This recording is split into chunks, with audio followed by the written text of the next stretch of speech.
SV6 news కు స్వాగతం. ముందుగా హెడ్లైన్స్. భారతదేశం యొక్క ఫిన్టెక్ పర్యావరణ వ్యవస్థ ప్రపంచవ్యాప్తంగా జీవన సౌలభ్యాన్ని పెంచుతోంది. ప్రధాని మోదీ. సీఎం రేవంత్ ను ఆశీర్వదించిన వేములవాడ ఆలయ అర్చకులు.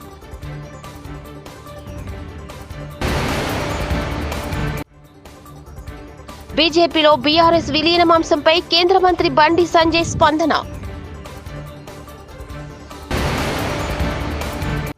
విశాఖలో విద్యా ఐటీ శాఖల మంత్రి నారా లోకేష్ బడిబాట ఆకస్మిక తనిఖీలు. జెడ్పీహెచ్ఎస్ భీమిలి.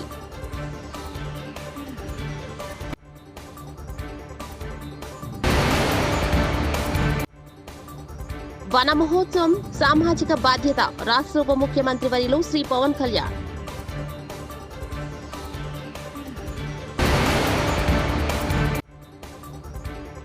తుపాకీతో బెదిరించి దోపిడీలు చేస్తున్న ముఠా అరెస్ట్.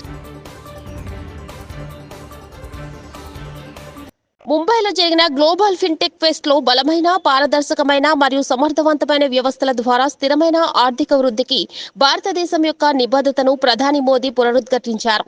ఆర్థిక మార్కెట్లను బలోపేతం చేయడంలో మరియు స్థిరమైన వృద్ధికి గ్రీన్ ఫైనాన్స్ కు మద్దతు ఇవ్వడంలో అధునాతన సాంకేతికతలు మరియు నియంత్రణ ఫ్రేమ్ వర్క్ల పాత్రను ఆయన నొక్కి చెప్పారు. భారతీయుల జీవన నాణ్యతను పెంపొందించడంలో మరియు ప్రపంచవ్యాప్తంగా జీవన సౌలభ్యాన్ని మెరుగుపరచడంలో భారతదేశ ఫిన్టెక్ పర్యావరణ వ్యవస్థ కీలక పాత్ర పోషిస్తుందని ప్రధాని మోదీ విశ్వాసం వ్యక్తం చేశారు. हम फाइनेंशियल इंक्लूजन के उस इंक्लूजन के सैचुरेशन पर बल दे रहे हैं.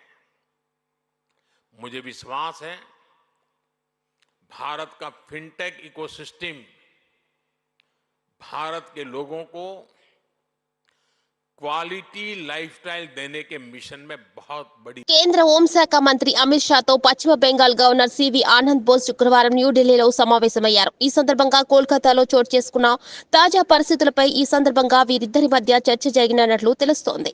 అలాగే ఆర్జీకర్ మెడికల్ కాలేజీ ఆసుపత్రి పోస్ట్ గ్రాడ్యుయేషన్ ట్రైనీని వైద్యురాలిపై అత్యాచార ఘటన నాటి నుంచి నిన్న మొన్నటి బీజేపీ ఆధ్వర్యంలో జరిగిన బంద్ వరకు జరిగిన వరుస పరిణామాలపై మంత్రి అమిత్ షాకు గవర్నర్ బోస్ నివేదిక అందజేసినట్లు సమాచారం. గురువారం సాయంత్రం గవర్నర్ ఆనంద్ జోస్ న్యూఢిల్లీ చేరుకున్నారు. ముఖ్యమంత్రి రేవంత్ రెడ్డికి వేములవాడ ఆలయ అర్చకులు ఆశీర్వచనాలు అందజేశారు. శుక్రవారం సచివాలయంలో సీఎంను కలిసి అర్చకులు ఆశీర్వచనం అందించారు. ఆలయ ఈవో వినోద్, స్థపతి వలినాయగం, ఈఈ రాజేష్, డిఈఈ రఘునందన్, ఆలయ ప్రధాన అర్చకులు ఉమేష్ శర్మ తదితరులు ముఖ్యమంత్రిని కలిశారు. బీజేపీలో బీఆర్ఎస్ పార్టీ విలీనమవబోతుందని, అందుకే పార్లమెంట్ ఎన్నికల్లో కాషాయ పార్టీకి కారు పార్టీ సహకరించిందంటూ కాంగ్రెస్ పార్టీ నేతలు పదే పదే అంటున్నారు. ఈ వ్యాఖ్యలపై కేంద్ర మంత్రి బీజేపీ సీనియర్ నేత బండి సంజయ్ స్పందించారు. బీజేపీలో బీఆర్ఎస్ ను కలుపుకునే ప్రసక్తే లేదని ఆయన స్పష్టం చేశారు. బీఆర్ఎస్ ను కలుపుకుంటే కేసీఆర్, కేటీఆర్, హరీష్, కవితకు టికెట్లు ఇవ్వాలంటూ ఆయన వ్యంగ్యాస్త్రాలు సంధించారు. కేటీఆర్ కొడుకు హిమాన్సు కూడా ఎన్నికల్లో టికెట్ కావాలంటారని సెటైర్ వేశారు. అందరికీ టికెట్లు ఇవ్వడానికి బీజేపీ కుటుంబం పార్టీ కాదని విమర్శించారు. కాంగ్రెస్ బీఆర్ఎస్ మధ్య మాటా ముచ్చట అయిపోయింది, త్వరలో కలిసిపోతాయి అని బండి సంజయ్ కౌంటర్ ఇచ్చారు. ఇలా మైనార్టీ ముచ్చట చెప్పాలి. ఓల్డ్ సిటీని న్యూ సిటీ చేస్తాం. ఓల్డ్ సిటీ ఇవ్వని అయ్యే జాగిరి కాదు, ఎంఐఎం పార్టీ జాగిరి కాదు. ఇలా త్రిపుల్ తలాక్ రద్దు చేస్తాం. ఇలా అన్ని వర్గాలను సమానంగా చూడాలంటున్నాం. కాబట్టి ప్రతి ముస్లిం మైనార్టీ వర్గం కూడా ఇలా భారతీయ జనతా పార్టీని, ఎంఐఎం పార్టీని అంత ముందుంచాలంటే, ఎంఐఎం పార్టీ పీడ విరిగడి కావాలంటే ఇలా భారతీయ జనతా పార్టీ సభ్యత్వం తీసుకోవాలని చెప్పి ప్రతి వ్యక్తి వాళ్ళ సంకల్పం తీసుకోవాల్సిన అవసరం ఉంది. ఇది మోర్చాలకు, అందుకే మోర్చాలు మెంబర్షిప్ తీసుకోవాలి. బట్ ఈ గతంలో చూడండి, ఇలా భారతీయ జనతా పార్టీ ఇద్దరే ఎంపీలు, అనేక మంది హేళన చేశారు భారతీయ జనతా పార్టీ. అరే ఇద్దరు ఎంపీలున్న భారతీయ జనతా పార్టీ, జనసంఘ, ఈ భారతీయ జనతా పార్టీ ఈ దేశంలో ఎట్లా అధికారంలోకి వస్తుంది? భారతీయ జనతా పార్టీ వీళ్ళు మాటలు చెప్పినప్పుడు ఏం లేదు చెప్పారు. ఒక్కసారి ఆలోచించండి, వాళ్ళ మనం వాస్తవాలు ఆలోచించాలి. వాళ్ళ ఈ దేశంలో జనసంఘ్ లేకుంటే, జనతా పార్టీ లేకుంటే, భారతీయ జనతా పార్టీ దేశంలో ఆవిర్భించకుంటే, ఇలా 4-3 ముక్కలు చేసిన దేశాన్ని కాంగ్రెస్ పార్టీ ఈ రోజు దేశాన్ని 7 ముక్కలు చేసి ఎటు కాకుండా చేసే దౌర్భాగ్య పరిస్థితి ఈ దేశంలో నెలకొని ఉండేది ఇలా భారతీయ జనతా పార్టీ లేకుంటే. అందుకే నరేంద్ర మోడీ ప్రభుత్వం ఒక లక్ష్యం కోసం ఇలా దీన్ దయాళ్ ఉపాధ్యాయ ఆరోగ్యం ఆశించిన వాళ్ళు ఈ దేశం రక్షింపబడాలంటే, నా తల్లి భారత మాతను రక్షించుకోవాలంటే అణ్వస్త్రాలు తయారు కావాలి, అణ్వస్త్రాలను తయారు చేసుకోవాలని చెప్పి పండిత్ దీన్ దయాళ్ ఉపాధ్యాయ ఆశించింది కాబట్టి పండిత్ దీన్ దయాళ్ ఉపాధ్యాయ ఆశ నెరవేర్చడానికే అటల్ బిహారీ వాజ్పేయి గారి నేతృత్వంలోని భారతీయ జనతా పార్టీ ప్రభుత్వం అణ్వస్త్రాలను తయారు చేసిన విషయాన్ని ఒక్కసారి మనం గుర్తుంచుకోవాలి. అరే 370 ఆర్టికల్ రద్దు చేయడం కోసం, 370 ఆర్టికల్ రద్దు చేయడం కోసం నా శ్యామా ప్రసాద్ ముఖర్జీ వన మహోత్సవం సామాజిక బాధ్యత రాష్ట్ర ఉప ముఖ్యమంత్రి వర్యులు శ్రీ పవన్ కళ్యాణ్ బాధ్యతగా తీసుకోవాలని మనస్ఫూర్తిగా అభ్యర్థిస్తున్నాను. పర్యావరణ సమతుల్యత కోసం పచ్చదనాన్ని పెంచాలి అనేది ఎన్డీఏ కూటమి ప్రభుత్వ లక్ష్యం. 29% ఉన్న పచ్చదనం 50% తీసుకెళ్లాలి లక్ష్యంగా పనిచేస్తున్నాం. ఈ వన మహోత్సవ కార్యక్రమంలో మరొక ముఖ్య విషయం, వృక్ష జాతుల ఎంపిక చాలా కీలకం. అవి స్వదేశీ వృక్ష జాతులను ఎంపిక చేసుకోవటం చాలా అవసరం. స్థానిక వృక్ష జాతులు నాటడం ద్వారా జీవ వైవిధ్యాన్ని, నేల ఆరోగ్యాన్ని మరియు పర్యావరణం మరియు మానవ ఆరోగ్యాన్ని కాపాడిన వాళ్ళు అవుతాం. అందుకే దేశవాళీ చెట్లు పెంచడం చాలా అవసరం. మన దేశ భూ వాతావరణ జీవ వైవిధ్యాన్ని ముప్పు కలిగించే అన్య దేశ జాతుల్ని నాటడం మనందరం మానుకోవాలి. చూడటానికి మొక్క ఆకర్షణీయంగా ఉంది, మొక్క నాటితే ఏపుగా పెరిగిపోతుంది, నిర్వహణ ఖర్చులు అని చెప్పి ఎవెన్యూ ప్లాంటేషన్ పేరు మీద గత దశాబ్ద కాలంలో అన్య దేశ వృక్ష జాతులైన కోనాకార్పస్, ఏడాకుల పాల, మడగాస్కర్ ఆల్మండ్, ఆస్ట్రేలియా తుమ్మ లాంటి వృక్ష జాతుల్ని విరివిగా నాటేశాం. వీటి మూలంగా పర్యావరణానికి ప్రయోజనం కంటే కూడా ఆరోగ్యం మీద, భూగర్భ జల సంపద మీద చాలా తీవ్ర ప్రభావం చూపుతూ ఉంది. అందరూ ఆ ప్రాంత జీవ వైవిధ్యాన్ని పెంపొందించే స్వదేశీ జాతులను మాత్రమే నాటాలి అనేది ఏ దేశపు వృక్ష శాస్త్రజ్ఞుల్ని అడిగినా చెప్పే మాట ఇది. కానీ ఆ వాస్తవాన్ని విస్మరించి విదేశీయ మొక్కల మోసుతో రాష్ట్రమంతటా కోనాకార్పస్తో నింపేశారు. కోనాకార్పస్ అసలు మొదట పరిచయం చేసిన అరబ్ దేశాలే దాన్ని నిషేధించినాయి. ఎందుకంటే దాని దుష్ప్రభావాలు గుర్తించిన వెంటనే నిషేధించారు, తీసేశారు. మన దేశంలో తెలంగాణ, గుజరాత్, కర్ణాటక, అస్సాం ప్రభుత్వాలు కూడా వీటిని నిషేధించినాయి. ఈ కోనాకార్పస్ లాంటి విదేశీ వృక్ష జాతుల మూలంగా జరిగే అనర్థాలు చాలా ఉన్నాయి. అవి ముఖ్యంగా మన భూగర్భ జల సంపదను హరించి వేస్తాయి, శ్వాస సంబంధ ఆరోగ్య సమస్యలకి కారణమవుతున్నాయి. కోనాకార్పస్ ఎలాంటి వృక్ష జాతి అంటే పశువులు తినవు, పక్షులు గూడు పెట్టవు, కనీసం పక్షులు కూడా వాలవు. చెట్టుని చేమని ఆధారంగా చేసుకుని బతికే క్రిమికీటకాలు కూడా ఈ చెట్లు జోలికి రావు. కృష్ణా జిల్లా గుడ్లవల్లేరు ఇంజనీరింగ్ కళాశాలలో అర్ధరాత్రి విద్యార్థినుల ఆందోళనపై మంత్రి నాలా లోకేష్ స్పందించారు. ట్విట్టర్ వేదికగా స్పందిస్తూ విద్యార్థినుల ఆందోళనపై అధికారులను అడిగి వివరాలు తెలుసుకున్నారని, హిడెన్ కెమెరాల ఆరోపణలపై విచారణకు ఆదేశించినట్లు తెలిపారు. విచారణలో తప్పు చేశారని తేలితే దోషులు, బాధ్యులపై కఠిన చర్యలు తప్పవని హెచ్చరించారు. ఇటువంటి ఘటనలు కాలేజీల్లో పునరావృతం కాకుండా చర్యలు తీసుకోవాలని ఉన్నతాధికారులకు ఆదేశాలు ఇచ్చానన్నారు. కళాశాలలో ర్యాగింగ్, వేధింపులు లేకుండా యాజమాన్యాలు ముందస్తు చర్యలు తీసుకోవాలని లోకేష్ ట్విట్టర్లో పేర్కొన్నారు.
Ethan was in grade 3 and speaking about science.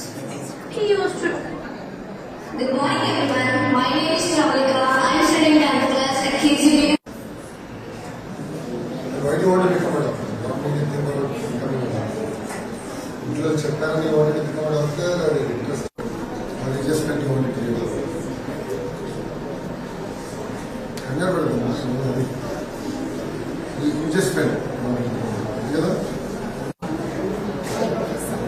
No, what is the goal? I think that was Jai Hind.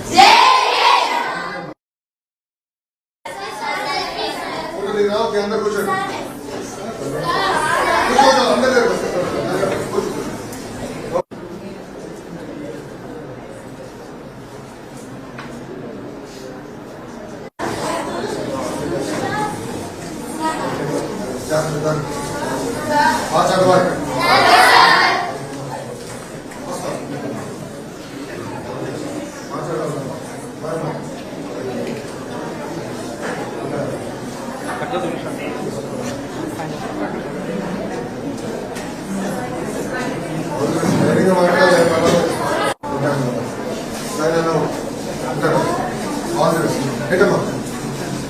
I don't believe that.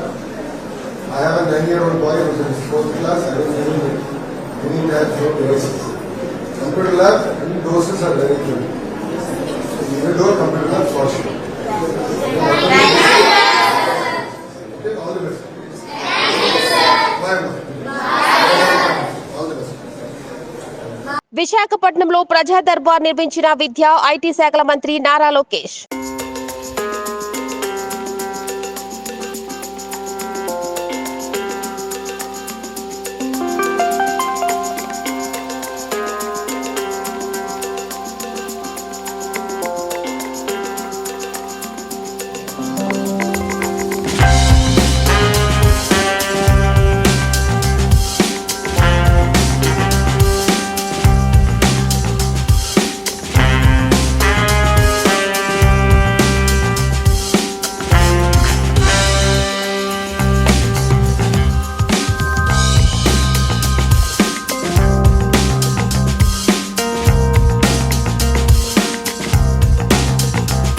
అవిశ్రాంత పోరాట యోధుడు నవ్యాంధ్ర నిర్మాత చంద్రన్న, మంత్రివర్యులు టీజీ భరత్, ఎమ్మెల్యే వసంత కృష్ణ ప్రసాద్, ఎమ్మెల్సీ అశోక్ బాబు మీడియా సమావేశం సెట్ చేస్తూ అవన్నీ కూడా ఫుల్ఫిల్ చేయాలా, ఎస్పెషలీ సూపర్ 6 మనం ఫుల్ఫిల్ చేయాలని చెప్పి ఉద్దేశంతో ముందుకు పోతున్నారు చంద్రబాబు గారు. అందుకని ఈ మధ్య మనం అన్నా క్యాంటీన్లు కూడా స్టార్ట్ చేశాము. ఎంతమందిలో హ్యాపీనెస్ చూసినారు. బీదవాళ్ళకైతే 5 రూపాయలకి హ్యాపీగా మంచి క్వాలిటీ ఫుడ్. పెన్షన్ ఇప్పుడు మనం రివైజ్ చేసాం, 3,000 నుంచి 4,000కి ఇమీడియట్గా మన గవర్నమెంట్ ఫామ్ అయిన వెంటనే చెప్పడం జరిగింది. 4,000 ఇంప్లిమెంట్ చేసినాం. ఇన్ఫ్యాక్ట్ ఫస్ట్కి ఒకవేళ సండే వస్తే 31కే మనము రిలీజ్ చేస్తున్నారు. అంటే మన క్యాబినెట్లో కూడా సార్ డిస్కస్ చేసినప్పుడు లేదు 1 డే డిలే కూడా కాదు, 1 డే అడ్వాన్స్ ఉండాలా మనం. అంటే మన థింకింగ్ మనం అందరం ఏం ఆలోచిస్తామేమంటే 1 డే పోస్ట్పోన్ చేయొచ్చు అనుకుంటారు. బట్ సార్ థింకింగ్ ఏమంటే లేదు 1 డే అడ్వాన్స్ ఉండాలా మనము అని చెప్పి. సో అట్లాంటి ఆలోచనతో హీ థింక్స్. అండ్ ఎస్పెషలీ అన్నా క్యాంటీన్ అనేది చెప్పే పనే లేదు. దాదాపు 4,000 ఒకవేళ పెన్షన్ వచ్చే వాళ్ళకి అన్నా క్యాంటీన్లో కానీ 3 times ఫుడ్ తిని 30 days హ్యాపీగా ఉన్నా అంటే మహా ఖర్చు అయ్యేది 450 రూపీస్ మ్యాక్సిమం టు మ్యాక్సిమం. మిగతాది ఇంకా డబ్బులు మిగిలించుకొని ఇంకా పనులు వేరే ఏమైనా చేసుకునేదానికి ఆస్కారం ఉంటుంది. సో ఇట్లా super 6 step by step complete చేసే దాంట్లో మనం ముందుకు వెళ్తున్నాం. ఇంకా మామూలే కదా, అపోజిషన్ వాళ్ళు ఏం చేశారు అవి చెప్తానే ఉంటారు. బట్ రియలిస్టిక్లీ వాళ్ళు ఏం చేశారు అనేది చూస్తే ఏమీ లేదు. అందుకనే అక్కడ వాళ్ళు అడిగారనమాట, చెన్నై సూపర్ కింగ్స్ లెక్క మాకు అనుకుంటే టీం తయారవుతుందని. అందుకనే వాళ్ళకి దేవుడు కూడా కరెక్ట్గా 11 members ఇచ్చారనమాట. కరెక్ట్ క్రికెట్ టీం ఎంత ఉందో అంత తయారైంది వాళ్ళకి. సో భారతదేశం యొక్క ఫిన్టెక్ పర్యావరణ వ్యవస్థ ప్రపంచవ్యాప్తంగా జీవన సౌలభ్యాన్ని పెంచుతోంది. ప్రధాని మోదీ. సీఎం రేవంత్ ను ఆశీర్వదించిన వేములవాడ ఆలయ అర్చకులు.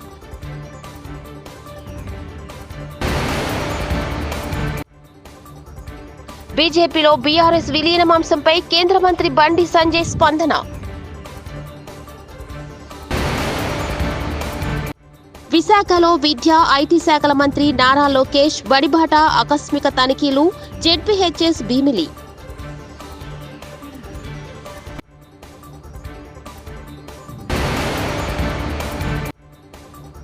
వన మహోత్సవం సామాజిక బాధ్యత. రాష్ట్ర ఉప ముఖ్యమంత్రి వర్యులు శ్రీ పవన్ కళ్యాణ్.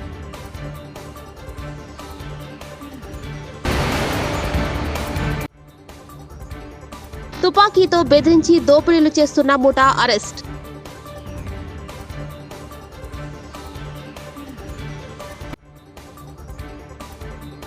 ఇవి బులెటిన్ విశేషాలు. చూస్తూనే ఉండండి SV6 న్యూస్.